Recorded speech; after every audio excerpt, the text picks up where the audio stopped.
They are the record champions of the FA Cup. They hold the longest unbeaten run in English football. They were the Invincibles. They are the Gunners, Arsenal. Good evening, guys, and welcome to the first episode of the All You Need to Know About Your Club series.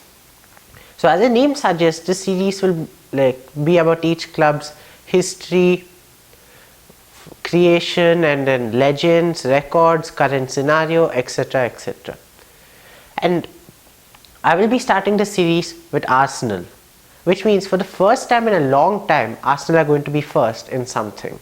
Alright, now let's go back to 1886, the year of Arsenal's creation. Created by the workers of the Woolwich Arsenal Armament Factory, the club was initially named Dial Square FC. And the reason for their epic crest and their nickname the Gunners is because this factory made cannons. Arsenal played their first game in December 1886 against Eastern Wanderers, and they came out on top, that too pretty emphatically. 6-0 was the scoreline. And the reason that their club jersey is red in colour is because many of the players initially came from Nottingham Forest, and they also got the Nottingham Forest jerseys along with them. The first time Arsenal entered the FA Cup was in the 1889-1890 season. This same season they won a treble of amateur trophies, the Kent Junior and Senior Cups and also the London Charity Cup. In 1891 Arsenal turned professional and they got promoted to the first division in 1903. And they also reached 2 consecutive FA Cup semi-finals by 1906. However, this is when financial problems started hitting the club, as they were about to get liquidated. That's when Fulham chairman Henry Norris came in and saved the club by buying it. This didn't ensure on-field success, however, as Arsenal still got relegated in 1913 for the only time in their history. That same season, they moved to Highbury, which would be their home until 2006, and also changed their name to Arsenal. Prior to this, Arsenal had also been called Royal Arsenal and Woolwich Arsenal. In 1914, the league was suspended due to World War I. And once the football came back, returned in 1918, the first division league was expanded to 22 teams. Normally, this would mean that Spurs, which got relegated from the first division, would stay in the top flight. However, due to some under the table deals by Henry Norris, he ensured that Arsenal got promoted to the first division despite finishing 6th in the second division, while Spurs got relegated, thus sowing the seeds of a rivalry called the North London Derby between Tottenham Hotspurs and Arsenal. Arsenal's first period of success came under Herbert Chapman, the innovator, who innovated the WM formation. He arrived in Arsenal in 1925 after a period of success at Huddersfield. In January 1927, an FA Cup match between Arsenal and Sheffield United was the first game ever to be broadcasted live on the radio. And 10 years later in 1937, a game between Arsenal and the reserves became the first match to be telecasted. Alright, now coming back to Chapman. He led Arsenal to their first FA Cup final in 1927. However, they lost out that match to Cardiff City. In 1930, Arsenal won their first ever title, winning the FA Cup in the final against Huddersfield, as karma would have it. And in 1931, Arsenal won the league title for the first time by what was then a record 66 points. Tragically, however, in January 1934, Herbert Chapman died of pneumonia. This did not, however, put a stop to Arsenal's success, as they went on to win 3 more league titles in the 30s, which meaning they had won 5 of 8 league titles and 2 FA Cups during the 30s. Then came the Second World War. During the war, Highbury was bombed, meaning Arsenal had to play their matches in the White Hart Lane. Arsenal also lost 9 players to the war, the most by any English club. Despite all this loss, Arsenal bounced back strong after the war, winning the league in 1948, FA Cup in 1950, and also once again they won the league in 1953, beating Preston by the slightest of margins by just 0.099 goals on the goal average system. However, this success story of Arsenal would be put on a hold as they endured a barren trophyless run for 17 years. They finally broke this empty spell in 1970 by winning the Intercity Fairs Cup against Anderlecht in a two-legged finals where they were 3-0 behind at a point. The next season, they won the coveted double, the league and cup double. Following this, they only won one trophy in that Alan Sunderland final, FA Cup final against Man United in 1979 until a certain George Graham came along on Arsenal's centenary in the year 1986. George Graham became Arsenal manager in 1986 and he was known for his discipline. However, a few Arsenal players did have a not-so-secret drinking problem which persisted until Wenger came along. George Graham's success was built around the back line of Lee Dixon, Nigel Winterburn, Tony Adams, Martin Keown, and the most famous goalkeeper with a moustache, David Seaman. It was due to this backline and their bowling style of football during this era and the 70s that Arsenal became known as the boring Arsenal. But however, George Graham came running off the blocks, winning the League Cup in his first season with Arsenal, and then came the 1988-89 season. Going into the final match day, Arsenal were behind Liverpool by 3 points and a goal difference of 4.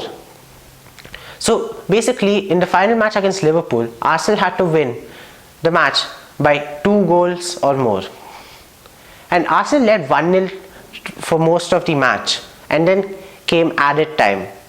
And Arsenal still couldn't score. And just when everybody thought it was over, Michael Thomas scored that famous goal to gift Arsenal the title in the dying seconds of the league. Arsenal would win another FA Cup, a league title, a cup winners' cup, and also an old first division title by the time George Graham was sacked in 1995. However, this would just be the beginning of a new era.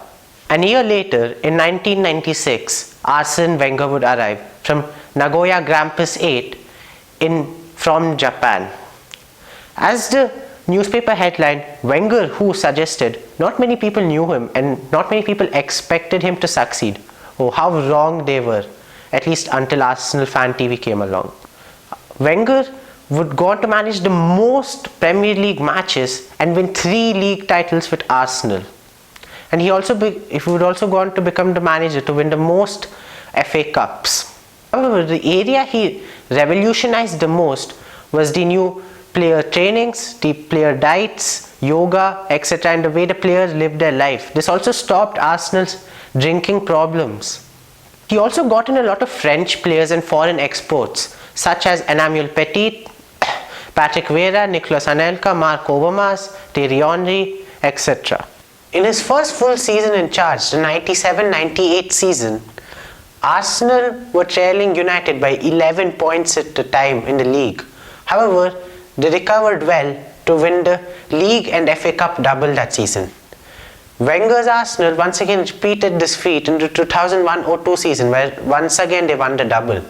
However, these weren't Arsenal's finest achievements at all. Arsenal's finest achievement had to be the 2003-04 season. During the course of the season, they won 26 times, they drew 12 times, and lost 0 times, as they did the previously unthinkable, going through the whole season unbeaten. To avoid this, the Premier League even gave them a specially made golden Premier League trophy, the only time it has ever happened. This Arsenal team were truly the Invincibles. Since then, success has been moderate for Arsenal, with the 2005 FA Cup being Arsenal's last trophy for 9 years. However, they did come close to winning 2006 Champions League though, conceding only 2 goals through the whole tournament until the final, where they lost 2-1 to Barcelona despite leading 1-0 until the 75th minute. In 2006, they also moved to the new Emirates Stadium, which led to a reduction in transfer activity, as now Arsenal had to play on a shoestring budget, which meant lower expectations, and Arsenal became synonymous with finishing 4th in the league.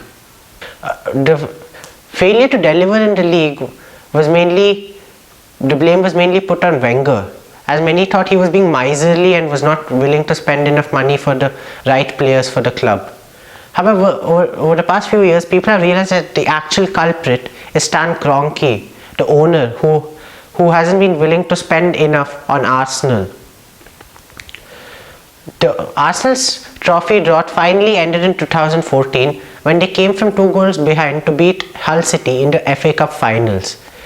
They also retained the FA Cup the following season and once again won it in 2017, making Arsenal the record FA Cup champions, winning it 13 times.